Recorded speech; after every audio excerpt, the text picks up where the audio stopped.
Премиерот Мицкоски го обвини поранешниот претседател Стево Пендаровски дека потпишувал уредби со сила на закон во време на вонредна состојба кои биле спротивни на уставот.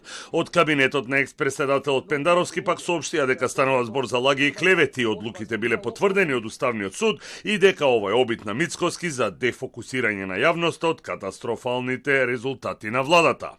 Мицкоски кажа дека дел од одлуките донесени од Пендаровски во време на ковид пандемијата се незаконски и неуставни и затоа се уште не се поминати во собранието. Знаевме какви мафијашки упади се случува посебно во тој период кога се носеше таа, би рекол, воредна состојба, кога со уредби со сила на закон се надсинхронизираше законот и уставот во Македонија. Тие законски уредби и одлуки на Пендаровски Стево во тој период стојат непоминати во собранието. Треба да видиме и собранието да се произнесе во периодот што следи што со тоа.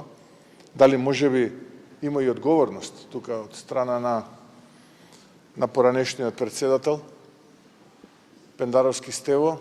Постојат основани сомневања дека голем дел од тие одлуки се испротивни на закон и испротивни на устав.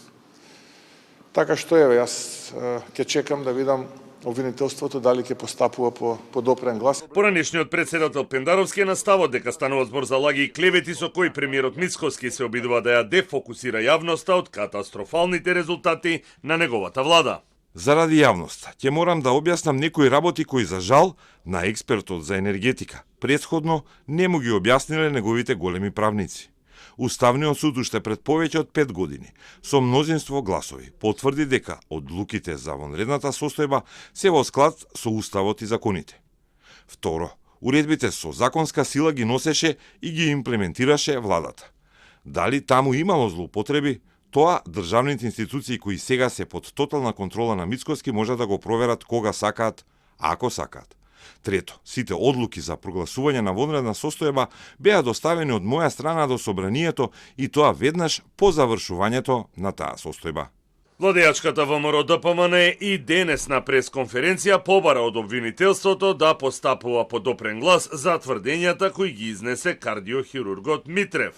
Филипче пак тврдењата на Митрев и на ВМРО ДПМН ги оцени како груби лаги, постојана црна кампања и манипулации. Најави дека ќе поднесе тужба за клевета против, како што кажа, наредбодавачите и извршителите и го повика кардиохирургот Митрев да поднесе пријава до обвинителството.